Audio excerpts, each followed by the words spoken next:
Welcome to studyable with me. ഇന്നത്തെ വീഡിയോയിലൂടെ നമ്മൾ പഠിക്കാൻ വേണ്ടി പോകുന്നത് സിൽവിയ പ്ലാത്ത് എഴുതിയ മിറർ എന്ന കവിതയാണ്. മിറർ എന്ന കവിത സിൽവിയ പ്ലാത്ത് 1996 എഴുതിയത്. അത് പബ്ലിഷ് ചെയ്തത് 1971. ഇനി സിൽവിയ പ്ലാത്തിനെ കുറിച്ച് പറയുകയാണെങ്കിൽ അമേരിക്കൻ കവയിത്രിയും നോവലിസ്റ്റുമാണ്. അവരുടെ കവിതയിൽ പ്രധാനമായിട്ടും നമുക്ക് കാണാൻ സാധിക്കുന്നത് മാനസിക സംഘർഷം, സ്വയം തിരിച്ചറിവ്, സ്ത്രീ ജീവിതത്തിൻ്റെ ബുദ്ധിമുട്ടുകൾ, മരണം, ഒറ്റപ്പെടൽ എന്നിവയൊക്കെയാണ്. ഇനി നമുക്ക് നമ്മുടെ കവിത നോക്കാം. I am silver and exact. I have no preconceptions. I am silver and exact. ഇവിടെ കണ്ണാടി നമ്മളോട് പറയുന്നത് ഞാൻ സിൽവർ നിറത്തിലുള്ളതും അതുപോലെ തന്നെ എക്സാക്റ്റ് ആണ്, അതായത് കൃത്യവുമാണ് എന്നാണ് പറയുന്നത്. I have no preconceptions. എനിക്ക് പ്രീ കൺസെപ്ഷൻസ് ഇല്ല. പ്രീ കൺസെപ്ഷൻസ് എന്ന് പറഞ്ഞാൽ മുൻവിധി, മുൻധാരണ, അതൊന്നും എനിക്കില്ല. എൻ്റെ മുന്നിൽ എന്താണോ കാണുന്നത് അതാണ് ഞാൻ നിങ്ങളിൽ കാണിച്ചു തരുന്നത്. അപ്പോൾ ഇവിടെ പോയിട്ട് ഒരു ലിറ്ററലി ഡിവൈസ് യൂസ് ചെയ്തിട്ടുണ്ട്. അതാണ് പേഴ്സോണിഫിക്കേഷൻ. പേഴ്സോണിഫിക്കേഷൻ എന്ന് പറഞ്ഞാൽ അറിയാലോ, ജീവനില്ലാത്ത വസ്തുവിനെ മനുഷ്യഗുണങ്ങൾ കൊടുത്തുകൊണ്ടുള്ളതാണ് personification. Whatever I see I swallow immediately. ഞാൻ എന്താണോ എൻ്റെ മുന്നിൽ കാണുന്നത് അതിൻ്റെ ആ ഒരു സെയിം അല്ലേ, അത് തന്നെയാണ് ഞാൻ നിങ്ങൾക്ക് മുന്നിലേക്ക് കാണിക്കുന്നത്. Just as it is, unmisted by love or dislike. Unmisted എന്ന് പറഞ്ഞാൽ മങ്ങൽ. സ്നേഹമോ വെറുപ്പോ പോലുള്ള ഇമോഷൻസ് ബാധിക്കാതെ എന്താണോ ഞാൻ കണ്ടത് അത് ട്രൂ ആയിട്ട് ഞാൻ എന്ത് ചെയ്യും, നിങ്ങളിൽ കാണിക്കും. അതിലൊരു മങ്ങൽ പോലും ഏൽക്കില്ല. I am not cruel, only truthful. ഞാൻ എന്തല്ല, ഞാൻ ക്രൂരനല്ല, സത്യം മാത്രമാണ്, ട്രൂത്ത് മാത്രമാണ് ഞാൻ എന്ത് ചെയ്യുന്നത്, കാണിക്കുന്നത്. The eye of a little god, four-cornered. ചതുരാകൃതിയിലുള്ള കണ്ണാടിക്ക് 4 കോർണേഴ്സാണ് ഉള്ളത്. അപ്പോൾ ഇവിടെ പറയുന്നത് എന്താണ്, കണ്ണാടിയുടെ സത്യസന്ധത കാരണം ഒരു ദൈവത്തിൻ്റെ കണ്ണ് പോലെ ശക്തിയുള്ളതാണെന്നാണ് പറയുന്നത്. ഞാൻ ആരെയും വേറിട്ട് കാണുന്നില്ല, എനിക്കെല്ലാവരും ഒരുപോലെയാണ്. ദൈവത്തിന് എന്താണ്, എല്ലാവരും ഒരുപോലെയാണല്ലേ. അതുപോലെ തന്നെയാണ് കണ്ണാടിക്കും. കണ്ണാടി ഒന്നിനെയും വേർതിരിച്ച് കാണുന്നില്ല. എന്താണോ അതിൻ്റെ മുന്നിൽ കാണുന്നത് അത് തന്നെയാണ് അത് റിഫ്ലക്റ്റ് ചെയ്ത് കാണിക്കുന്നതും. Most of the time I meditate on the opposite wall. മിക്ക സമയത്തും ഞാൻ എൻ്റെ ഓപ്പോസിറ്റുള്ള ചുമരിൽ മെഡിറ്റേറ്റ് ചെയ്യും അല്ലേ. എന്തുകൊണ്ടാണ്? കാരണം കൂടുതൽ സമയവും ആ മിറർ ഏതിനെ ഫേസ് ചെയ്തിട്ടുള്ളത്, ചുമരിനെ ഫേസ് ചെയ്തിട്ടാണുള്ളത്. അതുകൊണ്ടാണ് ചുമരിൽ നോക്കിയിട്ട് മെഡിറ്റേറ്റ് ചെയ്യുമെന്ന് പറയുന്നത് അല്ലേ. നമ്മൾ എപ്പോഴും ഇപ്പോൾ ഒരു മിററിൻ്റെ മുന്നിൽ നമ്മൾ പോയിക്കൊണ്ടിരിക്കില്ലല്ലോ. നമ്മൾ പോവും, നമ്മുടെ ഫേസൊക്കെ നോക്കും, മടങ്ങിപ്പോകും. പിന്നെ കുറേ മണിക്കൂറത്തേക്ക് എന്താണ് കാണുന്നത് മിററിൽ, വോളാണ് കാണുന്നത്. അതാണ് പറയുന്നത്. It is pink with speckles, I have looked at it so long. ആ വോളിൻ്റെ നിറം പിങ്കാണ്. അതാണ് it is pink with speckles എന്ന് പറഞ്ഞാൽ കുത്തുകളും കുഴികളും. നമ്മളൊരു മിറർ പോലെ ആയിരിക്കില്ല ചുമരുണ്ടാവുന്നത് അല്ലേ. അതിൽ ധാരാളം കുത്തുകളും കുഴികളും ഒക്കെ ഉണ്ട്. കാലാകാലങ്ങളായിട്ട് ആ കണ്ണാടി ആ ചുമരിനെയാണ് നോക്കിക്കൊണ്ടിരിക്കുന്നത്. I think it is part of my heart but it flickers. ആ വാൾ ഇപ്പോഴെന്തായി മാറിയിരിക്കുന്നു, എൻ്റെ ഹൃദയത്തിൻ്റെ ഒരു ഭാഗമായി മാറിയിരിക്കുന്നു. ഇങ്ങനെ പറയാനുള്ള കാരണം ആ വോളിനെ കാലാകാലങ്ങളായി മിറർ നോക്കിക്കൊണ്ടിരിക്കുകയാണ്. ഫ്ലിക്കേഴ്സ് എന്ന് പറഞ്ഞാൽ മിന്നുക എന്നാണ് meaning. Faces and darkness separate us over and over. നമ്മൾ ചിലപ്പോഴും മുഖം നോക്കാനായിട്ട് കണ്ണാടിയുടെ മുൻപിൽ വരും അല്ലേ. അതുപോലെ രാത്രി ആയിക്കഴിഞ്ഞാൽ എന്ത് വരും, ഇരുട്ടും കയറി വരും. അപ്പോൾ കുറച്ച് സമയത്തേക്ക് കണ്ണാടിക്ക് ആ വോളിനെ കാണാനായിട്ട് കഴിയില്ല. അതിനാലാണ് ഫ്ലിക്കേഴ്സ് എന്ന് പറയുന്നത്. കടന്നു വരുന്ന മുഖങ്ങളും ഇരുട്ടും എന്താണ് ചെയ്യുന്നത്, വോളിനെയും മിററിനെയും സെപ്പറേറ്റ് ചെയ്യുകയാണ് ചെയ്യുന്നത്.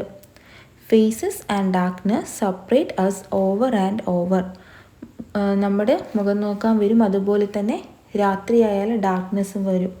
അപ്പോൾ ഈ മിററിനെയും വോളിനെയും എന്ത് ചെയ്യുന്നുണ്ട്? സെപ്പറേറ്റ് ചെയ്യുന്നുണ്ട്. Now I am a lake, a woman bends over me. ഞാനിപ്പോൾ ഒരു തടാകമാണ്. രണ്ടാമത്തെ ഇമേജാണ് ഇവിടെ കൊണ്ടുവന്നിട്ടുള്ളത്. ഇപ്പോഴെന്താണ് പറയുന്നത്? ഞാനിപ്പോൾ ഒരു തടാകമാണ്.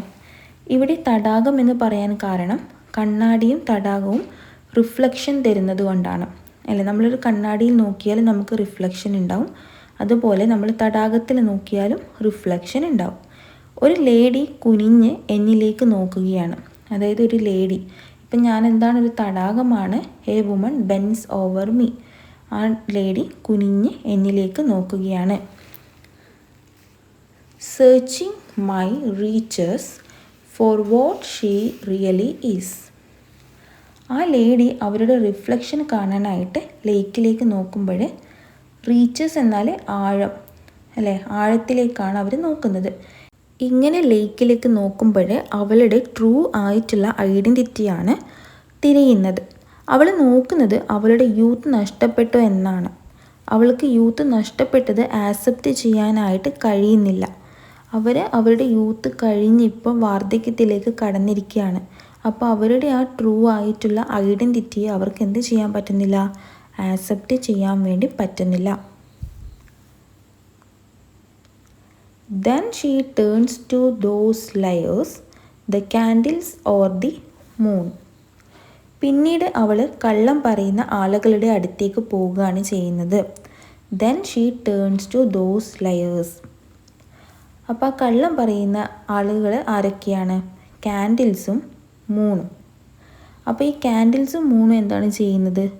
അവർ രണ്ടുപേരും സത്യത്തെ തുറന്ന് കാട്ടുന്നില്ല.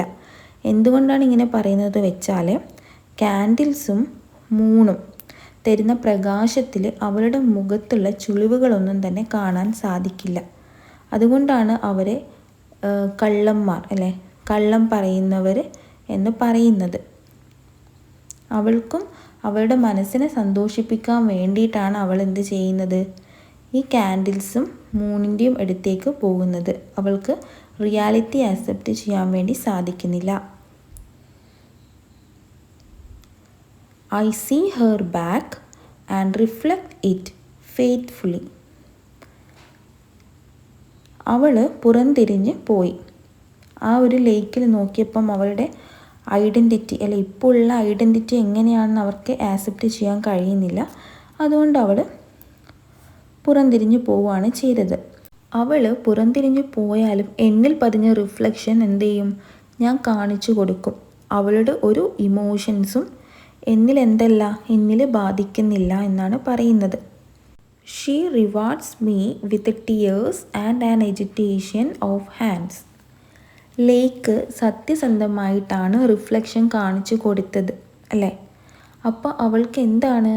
അത് ആക്സെപ്റ്റ് ചെയ്യാൻ വേണ്ടി പറ്റുന്നില്ല. അതുകൊണ്ട് അവൾ ലേക്കിന് കൊടുക്കുന്ന റിവാർഡ് എന്താണ്? ടിയേഴ്സാണ്, കണ്ണീരാണ് അല്ലേ. അവൾക്ക് അവളുടെ ആ റിഫ്ലക്ഷൻ കണ്ട സമയത്ത് എന്താണ്? അവൾക്ക് ഏജ് ആയി എന്ന് അവൾക്ക് തോന്നിയല്ലേ. അപ്പോഴെന്താണ്? അപ്പോൾ അവൾക്ക് തോന്നിയത് ഇമോഷൻ, സങ്കടമാണ്. അപ്പോൾ ആ ലേക്കിന് അവൾ കൊടുക്കുന്ന റിവാർഡ്സ് ടിയേഴ്സ് ആണെന്നാണ് പറയുന്നത്. I am important to her, she comes and goes. പക്ഷേ ഞാൻ അവൾക്ക് എന്താണ്? ഇമ്പോർട്ടൻ്റ് ആണെന്നാണ് പറയുന്നത്. അവൾ പിന്നെയും എൻ്റെ അടുത്തേക്ക് തന്നെ വരും. ഞാൻ എന്താണ്? ട്രൂത്താണ് കാണിച്ചു കൊടുക്കുന്നത്. അവളെ വേദനിപ്പിച്ചാലും ഞാൻ എന്താണ്? ട്രൂത്താണ് കാണിച്ചു കൊടുക്കുന്നത്. പിന്നെയും അവൾ എൻ്റെ അടുത്തേക്ക് വരാൻ എന്താണ് കാരണം? അവൾക്ക് സത്യം അറിയണം. അതുകൊണ്ടാണ് അവൾ വേദനിച്ചാലും എൻ്റെ അടുത്തേക്ക് പിന്നെയും വരുന്നത്. Each morning it is her face that replaces the darkness. എല്ലാ മോർണിംഗിലും, എല്ലാ പ്രഭാതങ്ങളിലും അവളുടെ മുഖമാണ് കാണുന്നത്. ഡാർക്ക്നെസ്സിന് ശേഷം പ്രഭാതം വന്നു കഴിഞ്ഞാൽ ഫസ്റ്റ് കാണുന്നത് എന്താണ്? അവളുടെ മുഖമാണ്. അവൾ എത്രയൊക്കെ സങ്കടപ്പെട്ടാലും രാവിലെ വന്ന് നോക്കുന്നത് എന്നിലേക്കാണെന്നാണ് പറയുന്നത്. In me she has drowned a young girl and in me an old woman. എന്നിൽ അവളുടെ യൂത്തിനെ എന്ത് ചെയ്തിട്ടുണ്ട്? മുക്കി കൊന്നിട്ടുണ്ടെന്നാണ് പറയുന്നത്. In me she has drowned a young girl. കാരണം എന്താണ് ഇവിടെ പറയുന്നത്? ഇവൾ കുറേ കാലങ്ങളായി ആ കണ്ണാടിയിൽ ഫേസ് നോക്കുന്നതാണ്. അന്നേരം ഇവൾ യൂത്താണല്ലേ. എന്നാൽ ഇപ്പോഴെന്താണ്? ഏജ് ആയി ഇവൾക്ക്. അപ്പം കണ്ണാടി പറയുന്നതാണ് എന്നിൽ ഇവളുടെ ചെറുപ്പം മുക്കി കൊന്നിട്ടുണ്ട്. Rises towards her day after day like a terrible fish. അവൾ തടാകത്തിൽ നോക്കി നോക്കി അവളുടെ യൂത്ത് അതിൻ്റെ ഡീപ്പിലേക്ക് എത്തി എന്നാണ് പറയുന്നത്. അവളുടെ യൂത്ത് ആ തടാകത്തിൽ എന്ത് ചെയ്തു? മുങ്ങി മരിച്ചു. അവളിപ്പം വാർദ്ധക്യത്തിലേക്ക് കടന്നിരിക്കുകയാണ്. എത്രയൊക്കെ തടാകത്തിലേക്ക് കുനിഞ്ഞു നോക്കിയാലും അവളുടെ വാർദ്ധക്യമാണ് ഉയർന്നു വരുന്നത്. അവളുടെ യൂത്ത് ലേക്കിൽ മുങ്ങിപ്പോയിരിക്കുന്നു. ടെറിബിൾ ഫിഷ് സൂചിപ്പിക്കുന്നത് ഓൾഡ് ഏജ് ആണ്. അവളുടെ ഇപ്പോഴുള്ള വാർദ്ധക്യത്തെയാണ് ടെറിബിൾ ഫിഷ് സൂചിപ്പിക്കുന്നത്. മിറർ എന്ന കവിതയിൽ തീംസായിട്ട് വരുന്നത് truth wears illusion, fear of ageing, self identity, insecurity. ഇതൊക്കെയാണ്. സിമ്പിളായിട്ടുള്ളത് മിറർ, ലേക്ക്, ദ വുമൺ.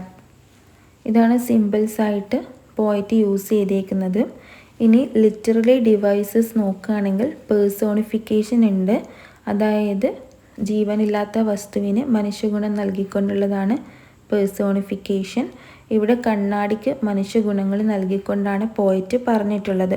പിന്നെ മെറ്റഫറായിട്ട് വരുന്നത് കണ്ണാടിയും തടാകവുമാണ്. ഐറണി നോക്കുകയാണെങ്കിൽ കണ്ണാടി സത്യം പറയുന്നു അല്ലേ. കണ്ണാടി എന്താണോ കാണുന്നത് അതാണ് റിഫ്ലക്റ്റ് ചെയ്യുന്നത്. അതാണ് ഈ കവിതയിൽ ഐറണി. ഇമേജിനറി നോക്കുകയാണെങ്കിൽ ഫേസും ഏജുമാണ് വരുന്നത്.